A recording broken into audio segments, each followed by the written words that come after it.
within the context of my education, if you could call it that, I would prefer to call it the course of my indoctrination, my training, which started in Ethiopia, East Africa, and continued in Brazil, Cuba, Puerto Rico, the United States Virgin Islands, England, and Spain. Been around a few places. And in all of these places that I've been, I never once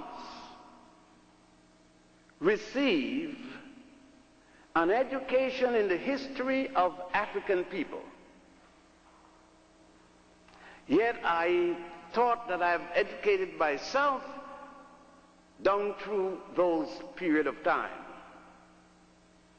And it is because of that self-education in those things which meant most to me as an African person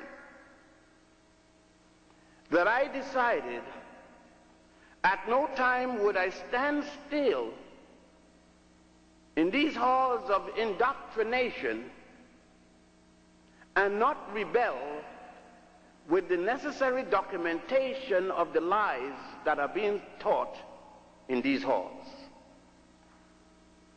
And so I may be saying things that may hurt many of you, if not most of you, because some of the lies have become your dear frame of reference. We could start with the Greeks. I hope you of fraternities and sororities don't get too bothered about it, since the Greeks weren't too much anyhow. But we can start with that, because there is where our institutions of learning has decided to start civilization. Yet the Greeks are only here from at least 1000 before the Common Era, or before the Christian era, as you would prefer to say. Let us just, for example, cite one. And that particular person would be Hippocrates. And I'm sure that you heard of Hippocrates.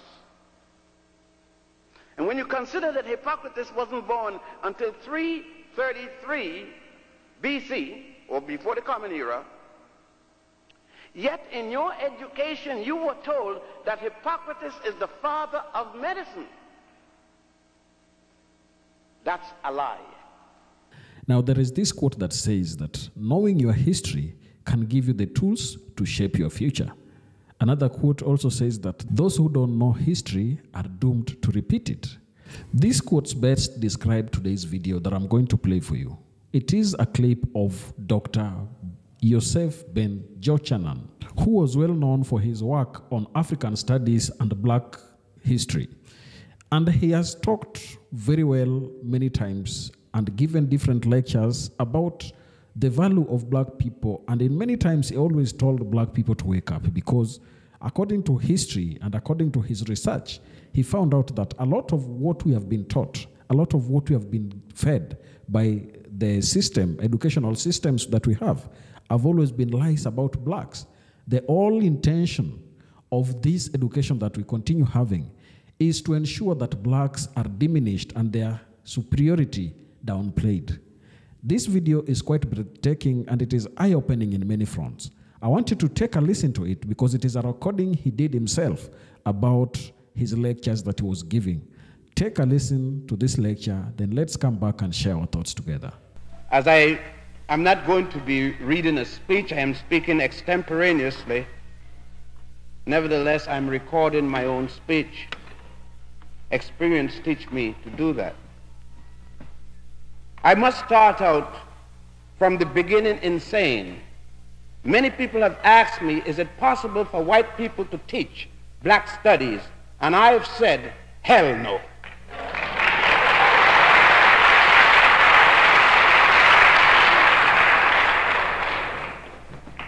A man's history is not just some dates and names written down. History has emotion in it.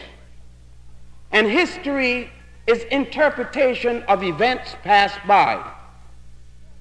No white man can interpret my history for me, just as no Irishman will accept the interpretation of Irish history by an Englishman. Many people, whenever I start to speak about my slavery and my enslavement, I always hear that the Jews were enslaved, as if the Jews were somebody else than me. But if they said some Europeans call themselves Jews, then I know what they're talking about. So already you could see why I have to tape my own speech. Because I know the governor will hear about it in the morning, probably tonight. And most of us here look like niggers. That's what they call us, PhDs or not. And some of us are going to differ with us because we need the endorsement of somebody else to tell us when we write our history correctly. But I say, including Wayne University, that when the African Studies Department remains separate from the Black Studies Department, that's a damn shame. How are we going to have a Black Studies Department and don't have the African Department under the Black Studies Department? When it is in Africa, Black Studies started. You got black because you came from Africa.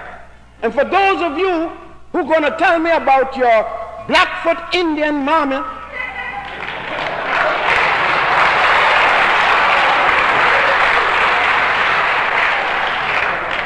and your salmon-skinned French papa, I want you to know that you don't get discriminated because you came from German stock, but you get discriminated when they can see the least little tip of Africa jumping out you know what.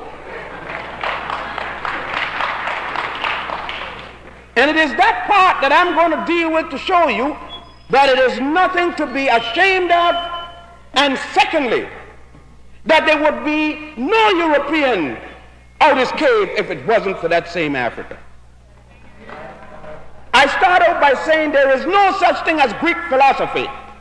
When a university speak about Greek philosophy, they're a bunch of damn liars.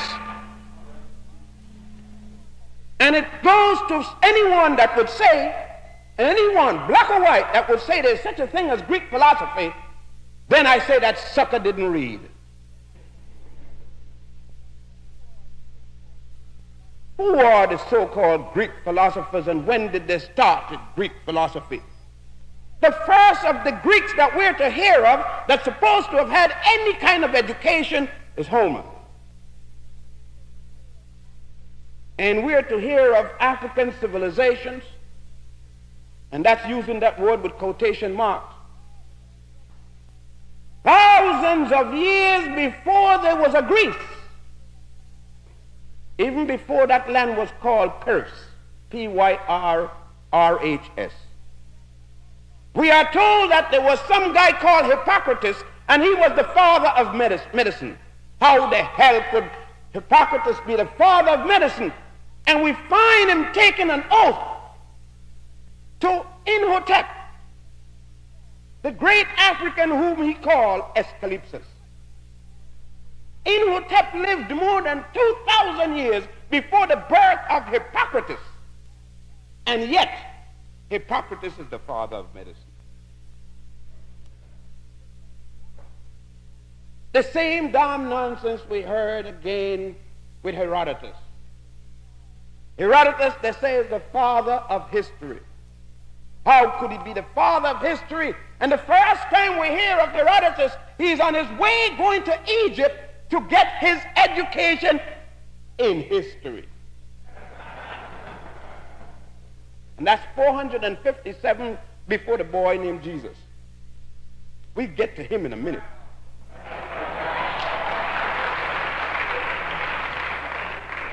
I hope you ministers got a strong heart. But that same Herodotus, the professors in the various university quotes, but they do not quote Herodotus book 2, because Herodotus book 2 Take this, and I am going to quote. He said, the Colchians, Ethiopians, and Egyptians got thick lips, broad nose, woolly hair, and they are burnt of skin. Man, he was talking about soul brothers and soul sisters.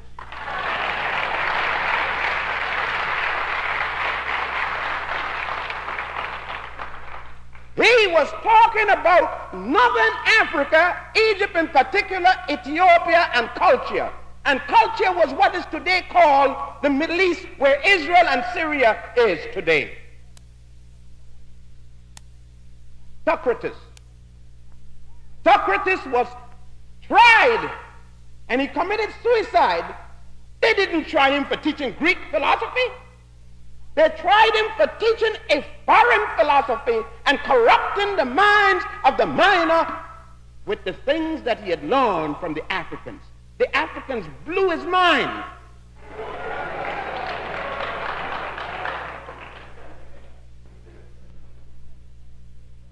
What they're talking about, here's Plato. Plato is speaking in his Republic, about winged steeds and chariots. And at the time when Plato was writing, Greece didn't have the first winged steed, which was a fast horse, or the first chariot. They fought their wars, including the Peloponnesian Wars, on the Mediterranean. They knew nothing about fighting with no chariots. Plato was a goddamn thief and a plagiarizer. The same as Aristotle was. When Aristotle came to Egypt, which was originally called Kemet and then Sais, the Hebrews are the one that call it Egypt. We get to that too. And when Aristotle came with Alexander in 332 before Christ, General Sutter, who later called himself Ptolemy I, after the death of Alexander, declared himself as such and had Aristotle to sack the library at the Grand Lodge of Luxor and all of the other repository of learning in Egypt. Aristotle is already 70 odd years old, and we're to hear these lying professors telling us, and they've told me that all true from the bachelor's to the doctorate degree, these bunch of lies. And I've had to sit there knowing the damn fools are lying and answer the question in order to pass.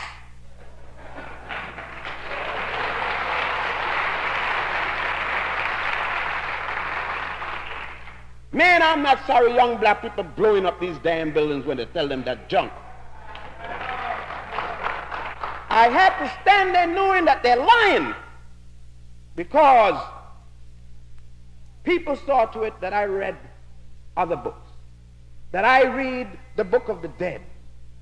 My father saw to it that I read Man and His Gods. My father saw to it that I read the Osirian drama, the Papyrus of Andy. Those things that I'm naming to you exist before there was the first Jew in the world, before Adam and Eve was made by man.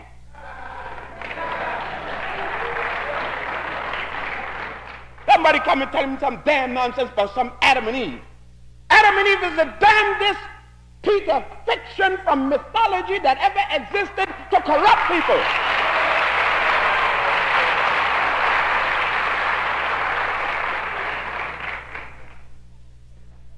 Same type of thing that told you, and you go to church every day to hear some chicken-licking minister get up there telling you some damn nonsense about some guy named Ham. That Ham watched his uncle's nakedness in the ark, and God got angry and turned people black because of that. In other words, that same thing is saying that there were no black people until Ham stared at his uncle's nakedness. Now, if Ham is in the boat with his uncle and his aunt, And he's going to waste time to stare at his uncle and his aunt is there. He's a jackass.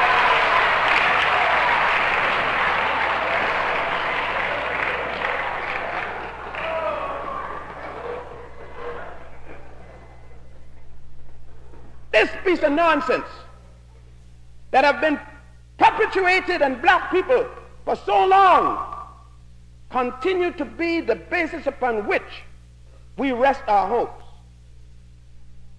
We're told persistently about a heaven up in the air. And when the Book of the Dead, the ancient papyrus of Ani, tells us that heaven, which they call the netherworld, is down. That's why the pyramids were built where the pharaohs place their bodies as low as they can, because they're in that context of the religion of the worship of Ra, related to a God and a heaven in the inner part of the earth. We talk about Moses, Abraham, and all these kinds of things. And they start to tell us about the Pharaoh and Moses. And we feel, bunch of fools we are so sorry of what happened to Moses and the Hebrews. And we're dunging the Pharaoh, but we're so stupid we don't even ask them which Pharaoh. The word Pharaoh means king or queen. They don't even say which Pharaoh Moses had to fight with. Now, we know if there was a Moses based upon that book called the Bible, that Old Testament, and it says the first book is Exodus, or the first book of, it's Genesis, the first book of Moses. Now, if they had no book until Moses, because he wrote the first book of Genesis, damn, that's a young religion. Moses was just yesterday. I haven't touched Zinjanthropus Boise yet. And that African was 1,750,000 years ago. Now that means that Adam didn't know that Eve had that thing yet.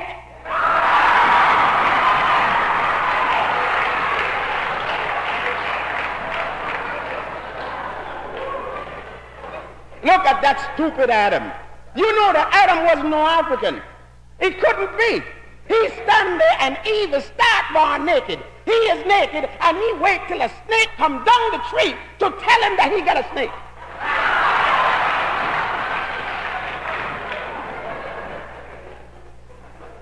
Man, and that's some, and I bet they were talking that nonsense all day long today.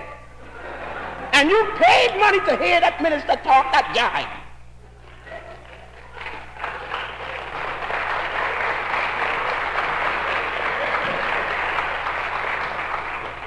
Now, going back to this Ramsey and this Moses business. In the first place, you don't understand that Moses and Ramesses are two Africans. This whole damn thing is taking place in Africa. Egypt is still in Africa. I know that you may think it's in Washington with Dick Nixon, but it isn't there. Egypt is on the continent of Africa. Mount Sinai is still in Africa. And when you're talking about Moses and the Pharaoh, you're talking about two black men got an argument. And you ain't got no damn business taking no side.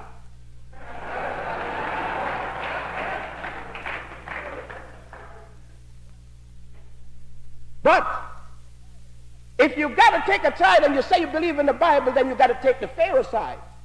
Moses was charged with what? The same book told you that Moses killed the Pharaoh's soldier. Now you're talking about law and order. And Moses broke the law. He killed the Pharaoh's soldier. But whose law? God didn't give Moses no the 10 Commandments on Mount Sinai yet. And yet there's a law against murder. Somebody lying. Because they said that the 10 Commandments came when God gave Moses the 10 Commandments on Mount Sinai. That's a damn lie. There were laws against stealing before Moses reached Mount Sinai. Before Moses' mama's mama, great-grandmother, 10 times removed, there were laws against stealing.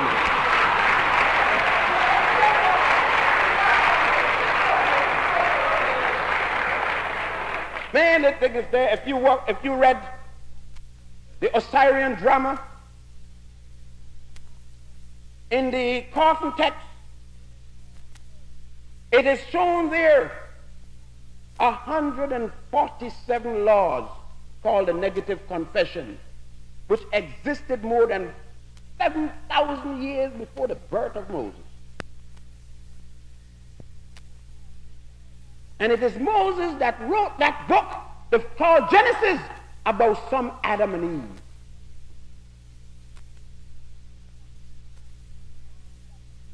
We find that Ramesses II, who Moses is supposed to have the argument, reigned in the year 1298 to 1232 before Christ.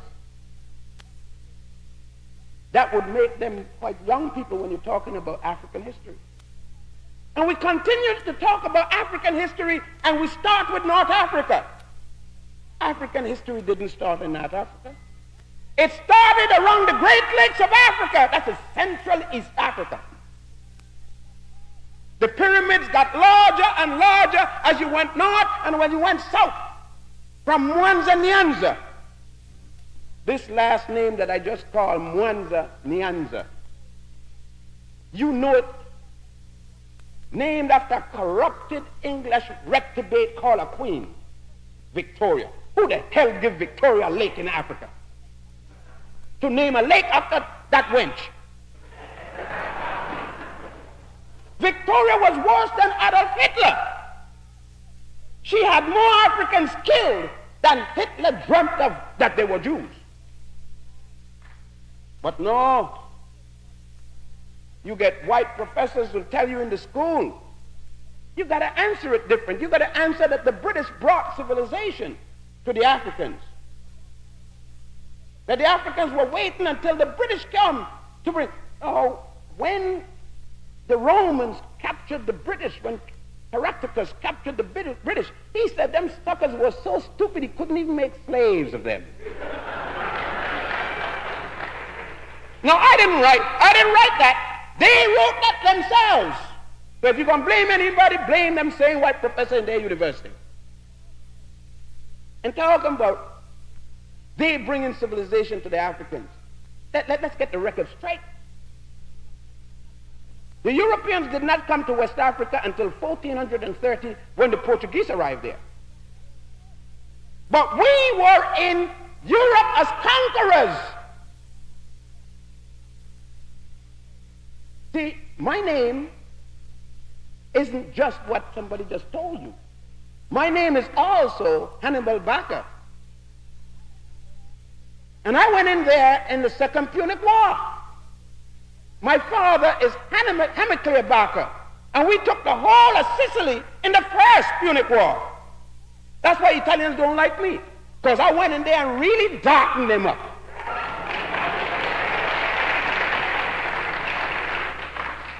Oh, I got more names than that. My name is Tariq. And I went into the whole Iberian Peninsula in the year 711 with 100,000 black soldiers. All the way up to France and locked up with Charlemagne. And he and I had it out.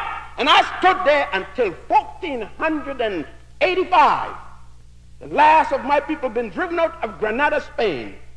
For over 700 years, and I carried in the use I taught the European to take a common bath.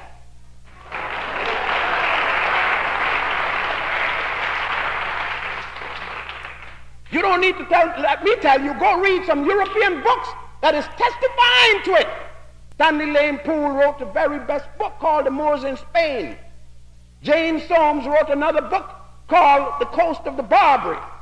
And in those books and others, speak about the common bath that the Africans brought in from Mauritania. We carried the use of linen as underwear. We built the Alhambra. We carried the theatrical arts to France. with Alexander Dumas first, second, and third. What are they talking about? They haven't arrived in Europe yet. I mean in West Africa yet.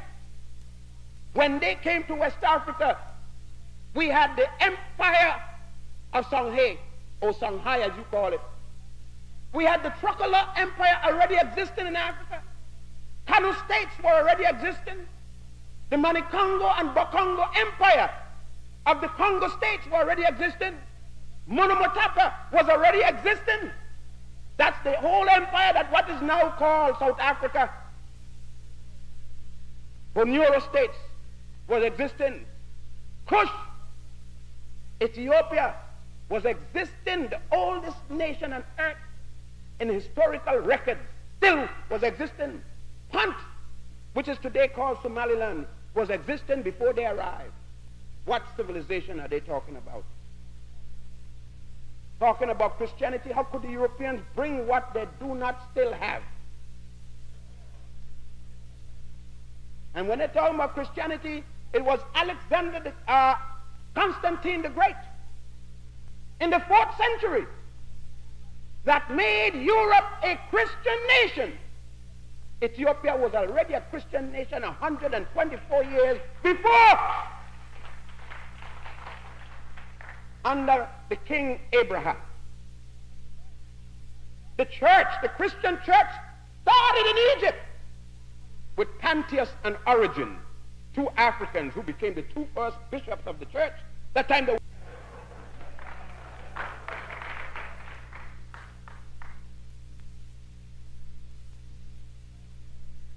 who made the church, the Christian church?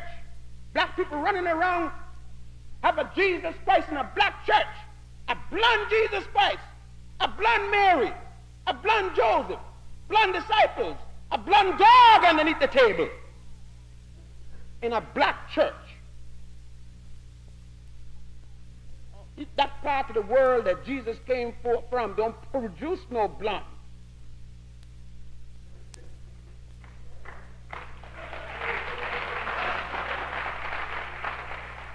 If you blonde when you get there, in 3 months' time, you look like a chocolate cake.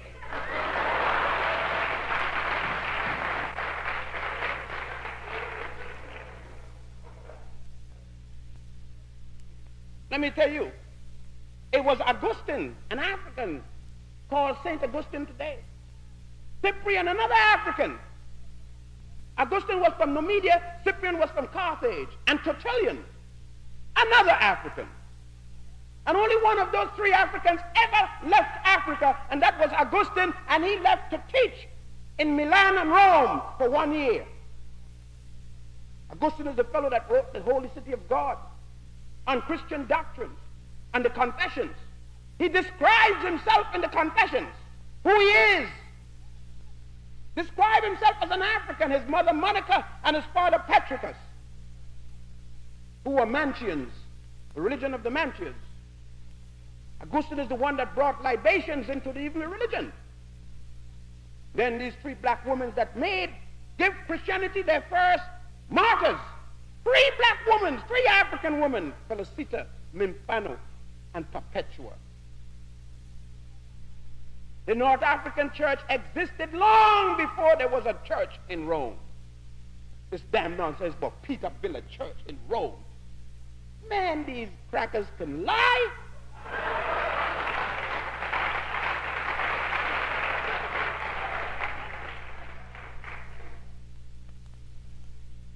Let me talk a little bit more about some other little things here. You see why black PhDs don't like me and I stopped using that letter behind my name?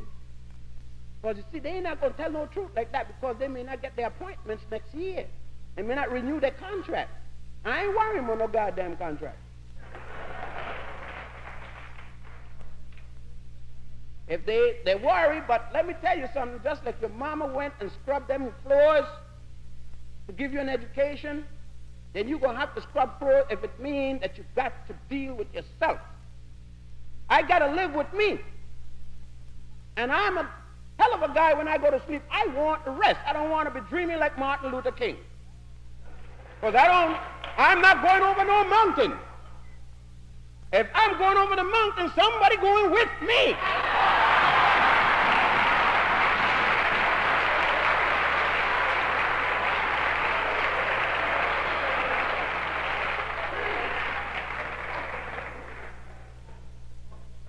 I'm the most violent, non-violent creature you have ever seen. You mess with my woman or my money, and you see how non-violent I could be.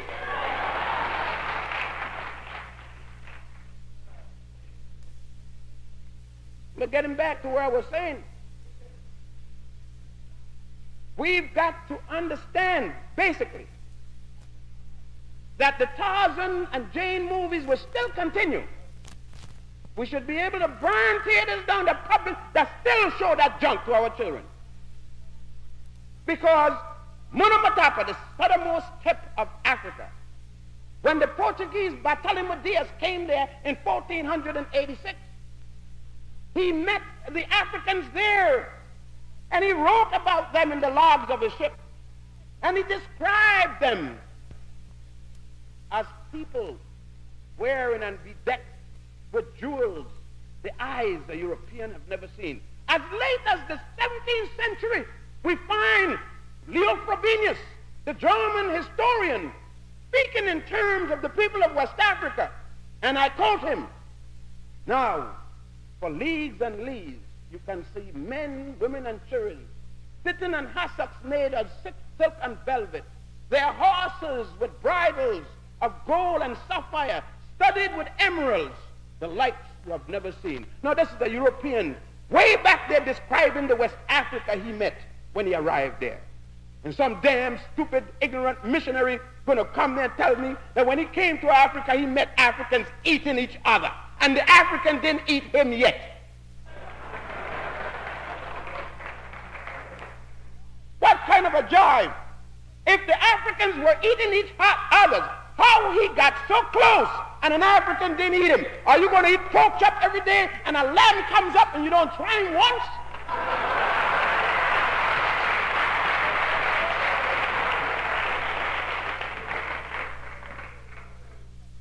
No, but always remember, when I started out, I said that no white man could teach black history, because history includes the national pride of a people.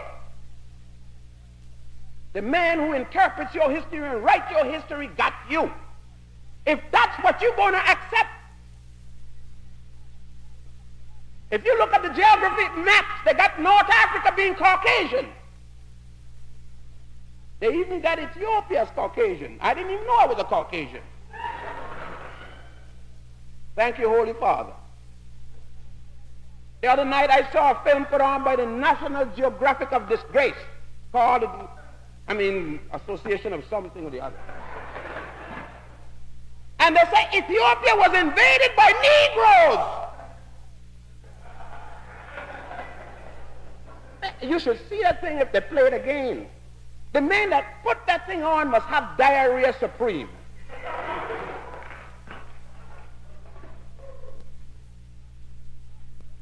How could a man with any kind of hair, black people fighting all over the place, and he still got the nerves to put that thing on TV in 1970? You know, some places that they had a revolution going, he would have never put on nothing else. That's why I tell you, there ain't no revelation yet. You're getting warm. You're getting your minds together. That's about all. Because if there was a revolution, he has put on his last film.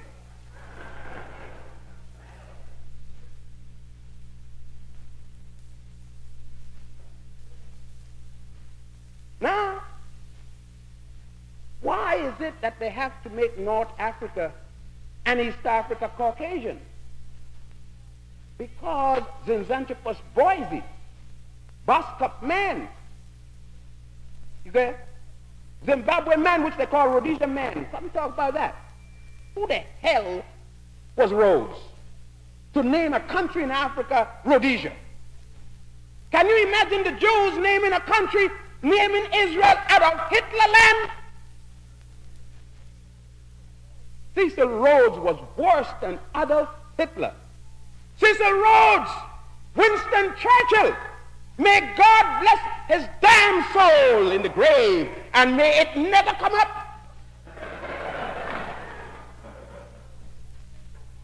May God connect the north side, the sewer system, to his grave.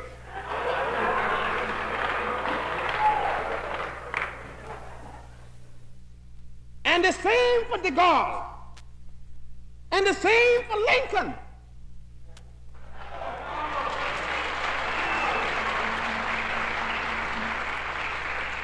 And we could put Washington in the grave too.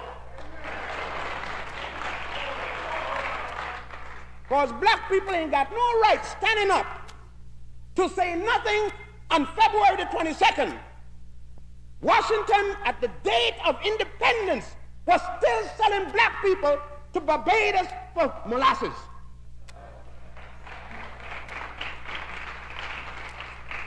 Every man that signed the Declaration of Independence was a slaveholder, including Thomas Jefferson.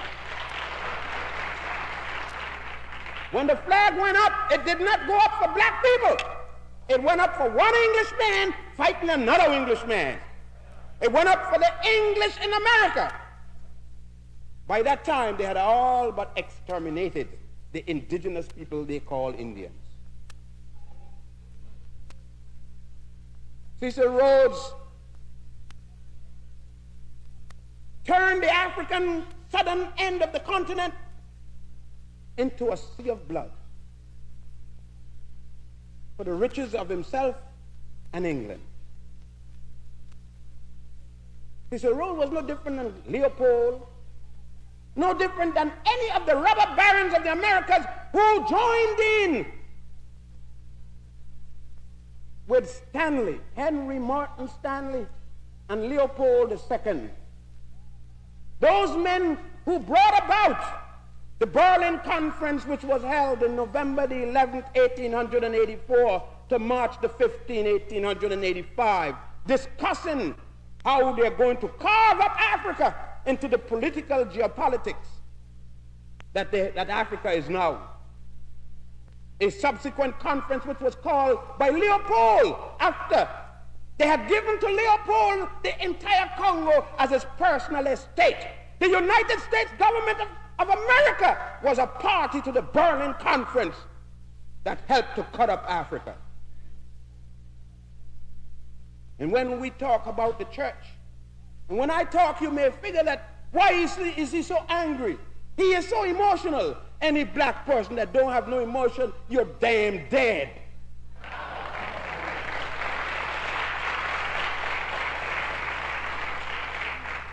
If you could live under degradation as we do and don't have an emotional aspect about it, you're as dead as a cockroach.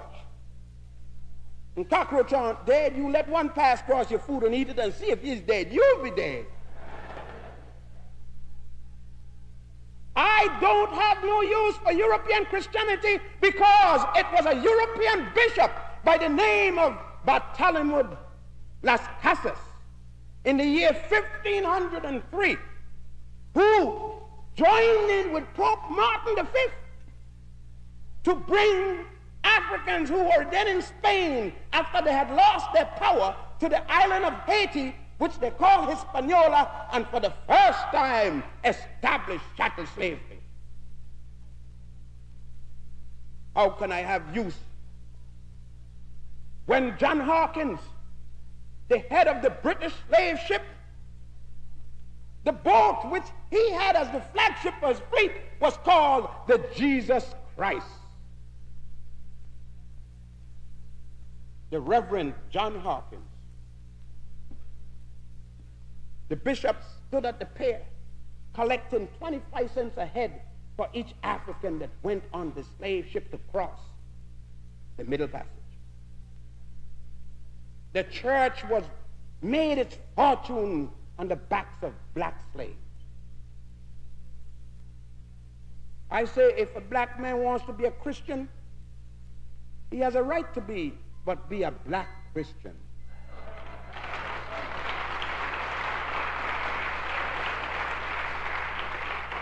With a black Mary and a black Jesus. Don't tell me about no God. Jesus didn't have no color. If he didn't have no power, how the hell they saw him? And Mary was no virgin. Ain't no damn way no virgin gonna get pregnant by an angel that ain't got a penis.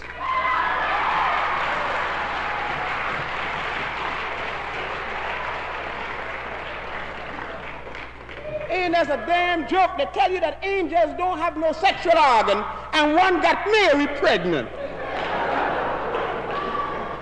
Man, somebody's jiving. And then the same damn joke tell you that James was Jesus' brother, and James was older than Jesus. So Mary had a baby, went to the blacksmith shop, and got back a new virginity. That's what the young brothers were talking about. Fairy tales.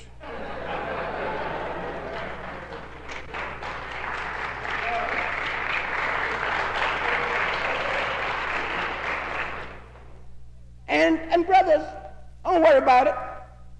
When you say son of a bitch and things like that, everybody here know what you mean. If they don't know, they're son of bitches.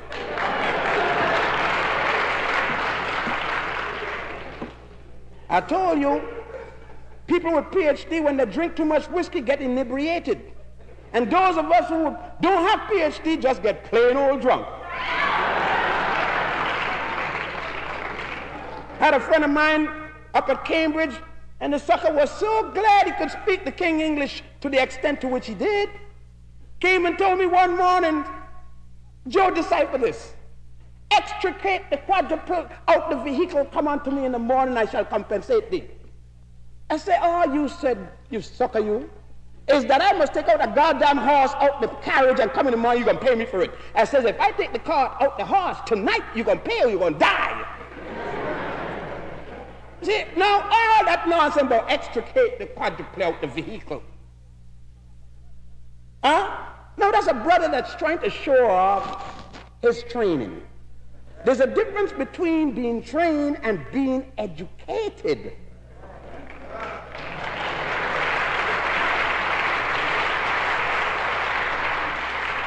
For a long time, I was a trained SEAL. Man, I believed that all them degrees and paper and whatnot was a lot, until my father caught hold of me one day. And he said to me, son, I got to talk to you because I sent you to school, but you're not, isn't that what I sent you for? You something wrong. You didn't come back the right way, son. So let's sit down here. Let's talk. You know, my father and I always had a conversation. We never had an argument. My father believed in modern way of bringing up his children. When I argue with him, I find myself flat on the ground with blood in my mouth. I was modern. So I learned, got the message that you don't argue with the man who paying the rent in the house. And so my father said, sit down, son, and with all the degrees and things, I sat down, realizing the situation if I didn't. And he says, son, contemplate on this a little.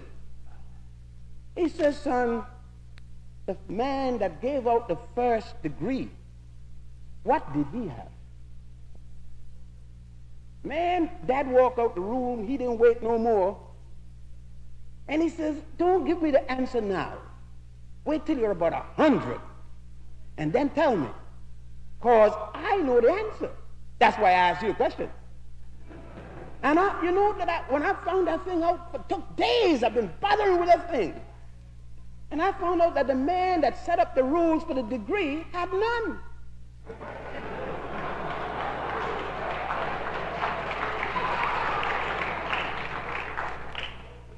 So I found out then that you could become educated without a degree. But going through the formalized education is an easier way. It's not the only way. Because most of the PhDs I know need to go to first grade and come up again.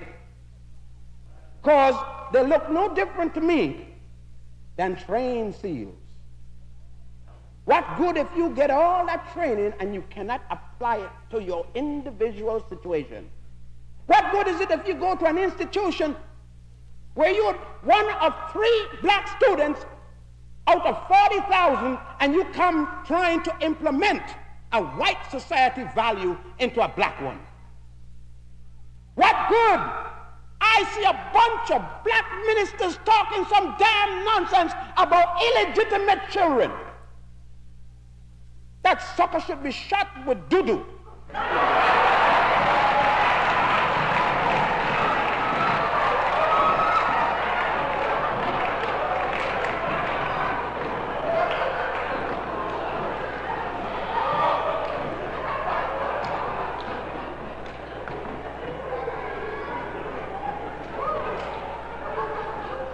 What you want a black woman to do? She don't have enough money for divorce. They didn't have no abortion in those days. She couldn't afford contraceptives. You want her to plug up her vagina? No, go on, sister. Get your man. It's a normal thing to do.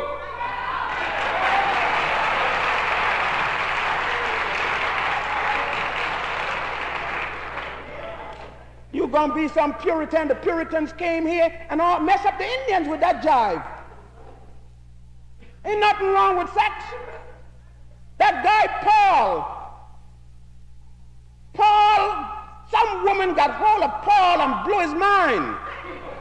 And he hated women and brought that nonsense into religion. The sex is bad. Look how the book started out. Adam and Eve got some sex going for them. And God, who said, let us make man, God had his old lady with him.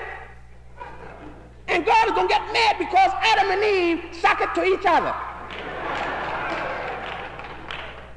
Now, how the hell are you going to have children if they didn't suck it to each other? God is man, and then he says to her, go do it again, go multiply.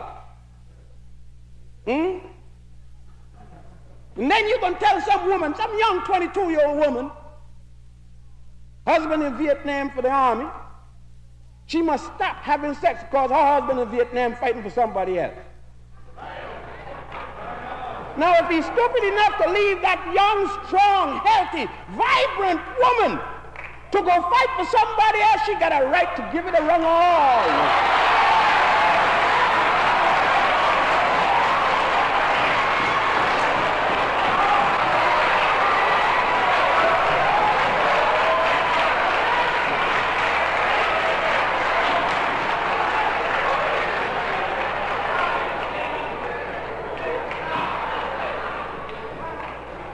Man, we got to come up with some standards and values of our own. We've got to establish values of our own. Northwestern University, Harvard University got no right setting no values for black people. They don't know how we think.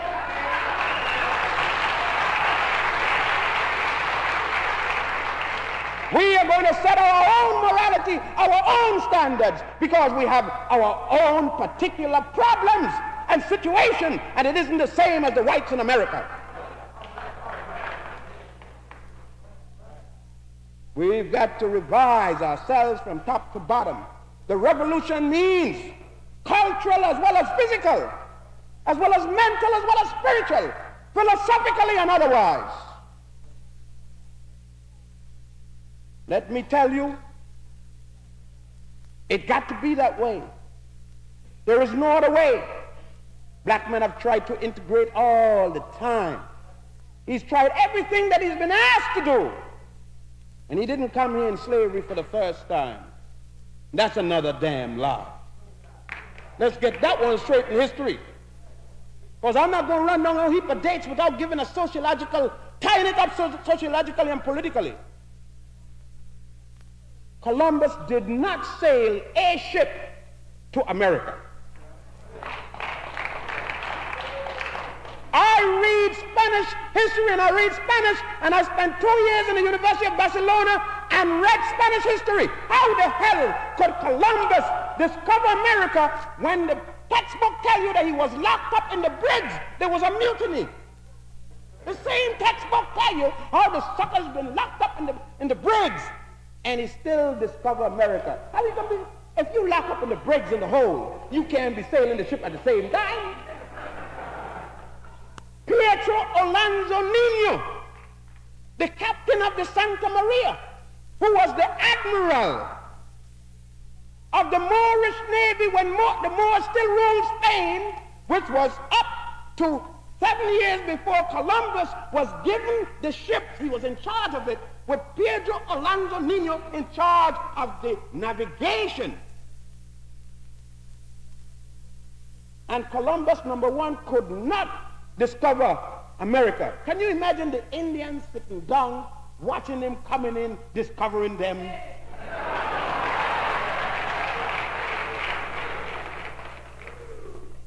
Man, it's the way that history is twisted.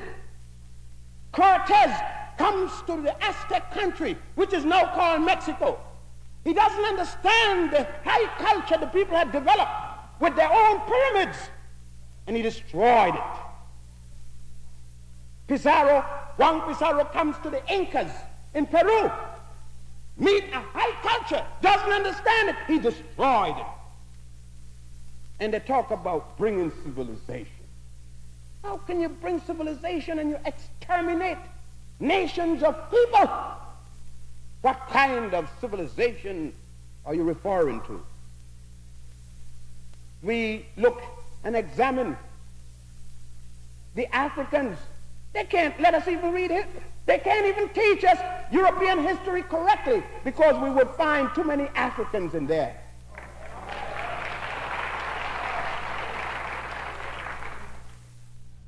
Let me just point out some of the reasons why they don't want to let black studies be on its own, because we will start talking about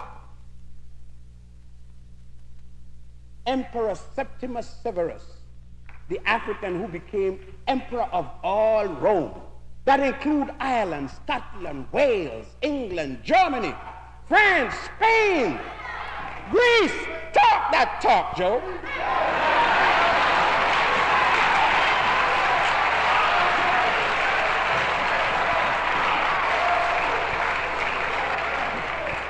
Yeah, I'm emotional because when I was small in school, even in Ethiopia, them Englishmen got in there and didn't let me know my history. I went and, look, I'm not putting no damn Cambridge PhD behind my name in my book. I only use that when I'm dealing with them sick people. Because they didn't teach me none of this. I had to go and dig morning, noon, and night and spend every dime I could get. And I stole some.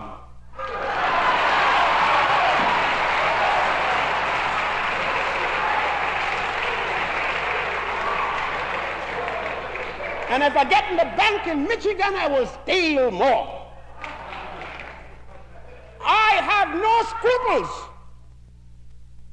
40 acres and a mule don't pay me for the slavery, the enslavement of my ancestors.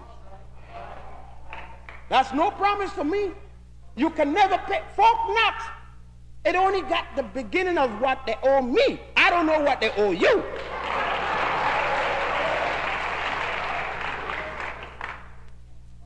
Let me go ahead about this thing here we're talking about. Septimus Severus died in York, England, that African emperor of the Roman Empire. And his son Caracalla was the one that fed the Christians to the lion. Why did he stop?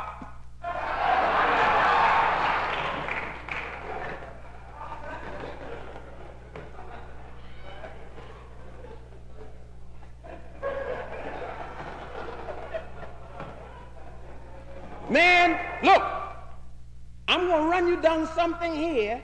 Two little things going to show you why they can't let you control this history book. They're going to always have to be somebody in the top. When you write a book and you want to get it published, you're going to have to get somebody up there endorse your book. Now, how the hell I'm going to write a history about what that man did to me and have him to say if it's good or bad? Oh, no. I mean, let me talk about the damn thing I'm going to talk about. See, sometimes this thing gets me a kind of little heated, you know. Now, you see, I'm going to show you why they make you believe that black people ain't black, because you'll find some black people saying, well, since we came to America, we ain't black because with slavery and all that, we had white parents and white this and white that and all that. Yeah. But if they still stay white in Europe and they had black parents and black parents and black parents, and they still white, let me tell you, even the let me jump back in her genealogy tonight to tell you a thing or two about that nigger cousin of ours. It would seem that history said, I know some of you who got the queen as relative too, I hope you don't get very sad because I'm upsetting much of your apple cart tonight, but that's the way it is. Now, it would seem that history says that there was a fellow by the name of Alessandro de' Medici. And Alessandro de' Medici was the reigning Duke of Italy. See? Florence. Now, who was Alessandro de' Medici? He was the son of Cardinal Constantine. Now, that got you all shook up already. How could the cardinal have a son? You know, it ain't long that they stopped sucking it to women all over the place. And they still do it. Ask some of the sisters. Now, this Cardinal Constantine became Pope Constantine also. Well, his woman, not his wife. Hear them talking about morality. The cardinal's woman, a black woman, another man's wife. Man, don't trust them guys telling you about morality. As soon as they tell you about morality, take your wife's leg and slap it together because that guy is the same guy coming after your wife. And if you ain't got a paper for the woman, you know he ain't gonna worry about you at all. Now, cardinal, so we established, number one, Anna, this black woman, from Ethiopia, that soul sister. And this white cardinal got this boy, Alessandro de' Medici. You see a picture of him in Black Man of the Nile. I got a good picture of him there, taken from his own, the palace that is now a museum. And Alessandro de' Medici married, listen to this now, this black boy marries the daughter of the Emperor of Austria. This black boy and the daughter of the Emperor of Austria had 14 children. Strong black boy.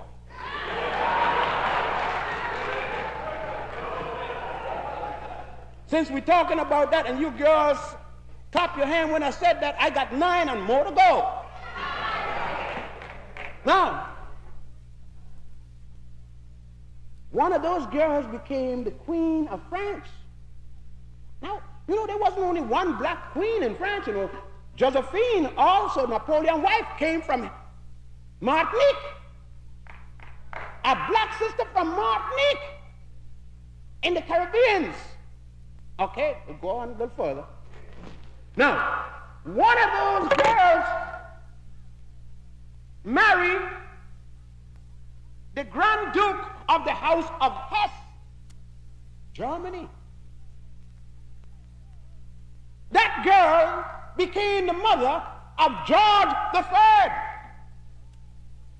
George III is the great-grandparent of the present nigger queen of England.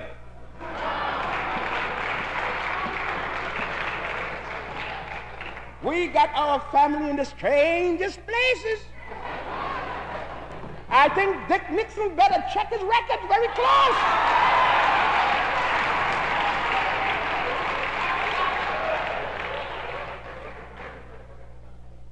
Oh, Cousin Agnew. Ain't that going to be the day? I think John Birch had better do a little thing of watching his too. I have to check him up soon. Because you know 100,000 black men that Hannibal carried in there, another 100,000 that Tarik carried in there, then the Emperor Septimus Severus carried a lot of them up to England and Ireland and Scotland. Don't talk about what the Egyptians and the Ethiopians carried into Greece when they captured that.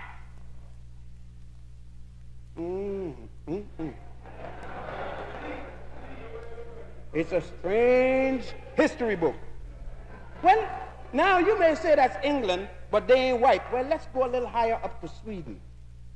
See, I like to deal with, you know, when you're dealing with something, you go right where the nitty-gritty is. See what I mean?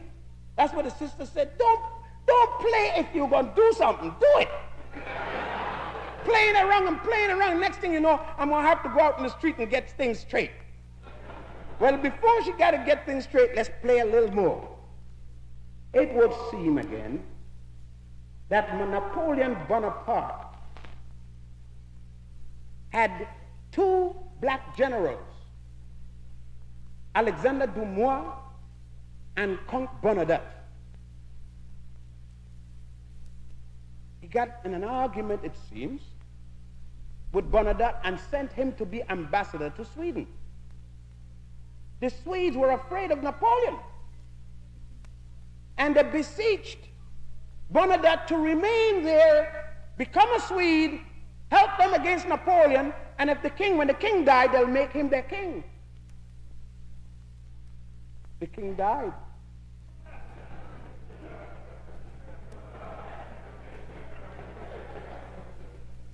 The king had no heirs. This black man became king.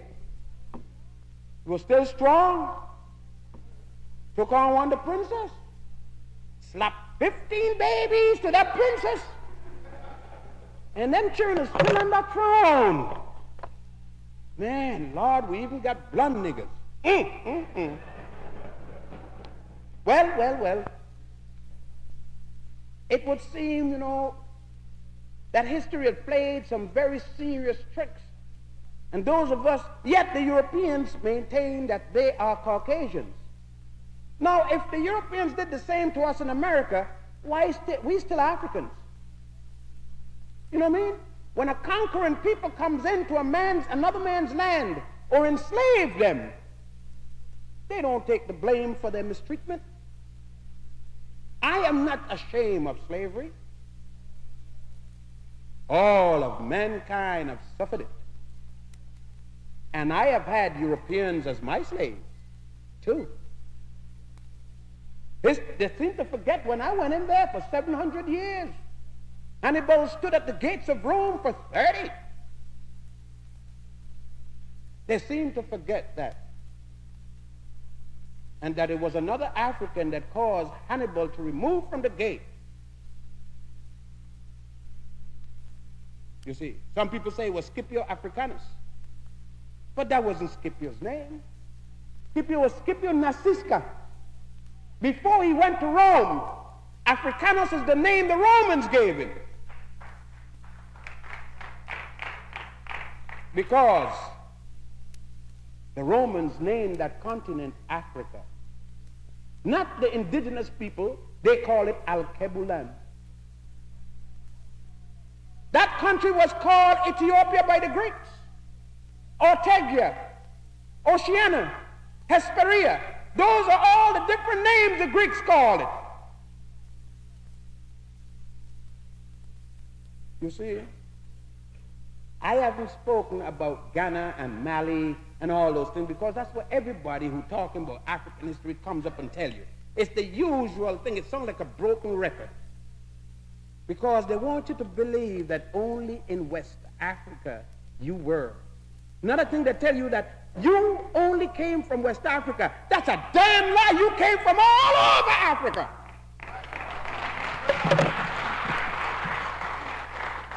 The slave ports, the shipping ports, notoriously called factories, were primarily on the West Coast, but they brought you from all over. And those of us who gone Muslim crazy, let me talk to you about that. You've gone from the fire to the frying pan.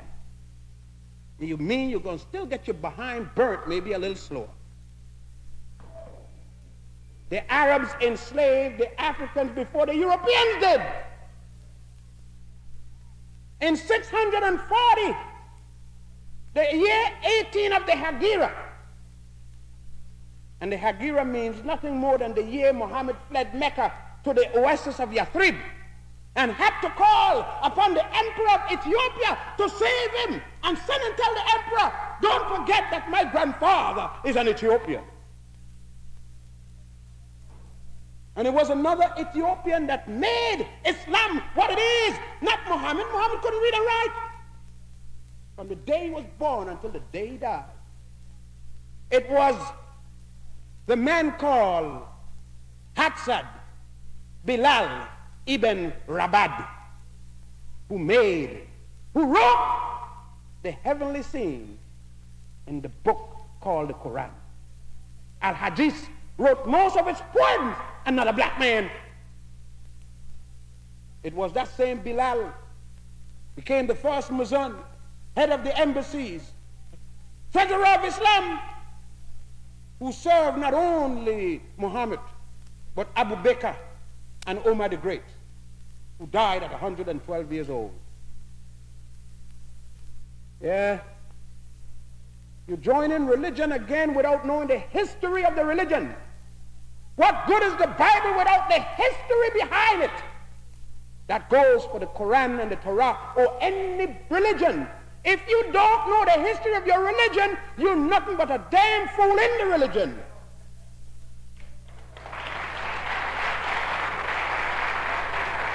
Now, that was a great teaching, and I think if you listened keenly, you got a lot of new information that can help you understand the history of black people and what value they really have among themselves. You know, Dr. Yosef Ben Jochannan, often referred to as Ben, was a pivotal figure in Afrocentric scholarship, known for his efforts to reclaim and highlight the contributions of African civilizations, particularly concerning Egypt. His work sought to dismantle what he saw as historical distortions and lies about black achievements and discoveries. Ben Jochannan primary focus was on the Nile Valley civilizations, particularly emphasizing that ancient Egypt was an African civilization with black rulers and inhabitants. He argued that the civilization laid the foundation stones for much of what is considered Western culture, including mathematics, architecture, medicine, and philosophy. His book, Black Man of the Nile, is a comprehensive attempt to show how black Africans were central to the development, challenging the Eurocentric narrative that often overlooked or misrepresented African contributions. You know that African contributions towards global civilization many times has been underplayed, and there are those who have made it their work to really ensure that every discovery that was made by black people is hidden or suppressed and attributed to another white person. There are many that have been highlighted.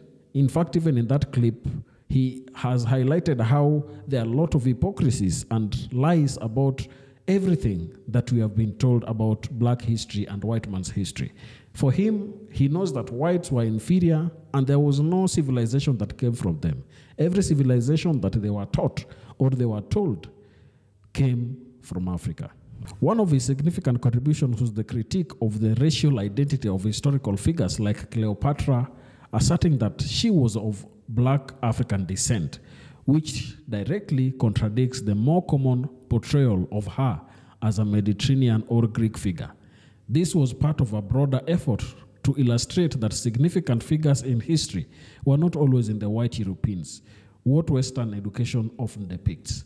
I think this is quite necessary to listen to. You hear that Dr. Ben Jochannan was very, very central in terms of identifying historical figures that were black but were whitewashed or were given to look like they were Greeks or whites in that manner. So it is quite necessary for us to really look into what the education we consume really teaches us, because Western education has always taught superiority of whites. It is a white superiority and white supremacist education that does not value the contributions which were made by black people. Ben Jochannan also tackled religious history, particularly in African origin of the major Western religions, where he explored the African roots of Judaism, Christianity, and Islam, suggesting that these religions were influenced by African spiritual practices and mythologies before they were adapted to other cultures. This was intended to dismantle the narrative that this religion was solely the product of Middle Eastern or European thought. I think this is quite profound. He has also dismantled the issue, talking about Christ being a white person. For him, he believes all these are presentation of black history by a white person who decided to take them and try to own black history. His education tours to Egypt, which he led twice a year for several decades, was practical application of his scholarship, allowing thousands to experience firsthand the ancient African civilization he spoke of, thus reinforcing his claim about African contributions to global culture. And you know, despite the fact that he was working and really championing for this kind of education to be exposed to people, he also elicited some controversies that have been highlighted. Ben Jochannan's work was not without controversy. Mainstream scholars like Mary Lefkowitz criticized him for historical inaccuracies and for making claims without adequate scholarly evidence. His personal academic credentials were also a point of contention, with institutes like Cambridge University denying that he had attended or earned any degree there. Despite these criticisms, his advocacy and writings had a profound impact on the black community, leading to re-evaluation of African history from an Afrocentric perspective. In essence, Ben Jochannan's work was a bold assertion against the prevailing historical narratives, aiming to restore pride and recognition to the African legacy, influencing generations to reconsider the contributions of black civilizations to the world. I can tell you that there are clips where this person, this scholar, Mary Lefkowitz, was debating him, and also John Henry Clark. And John Henry Clark dismantled Mary Lefkowitz's ideas. I think I've posted that debate here on this channel. If you can find it, you'll see where it is. So there are a lot of things that were talked about here, and people decided to really come against him because he was talking about truths. He was talking about history that has been hidden. He was talking about things that the West and whites did not want black people to get to know about. This is a very, very necessary education that every black person should and must listen to. So if you get a chance to watch this clip, please don't forget to share it to others so that we get to spread this education and this knowledge for everybody who can desire to really have a better understanding of black people and black history. Tell me down in the comment section what you think about this. And if you're watching us for the first time, don't forget to subscribe to our channel, like this video, and also share. Thank you, and may the good Lord bless you. Goodbye.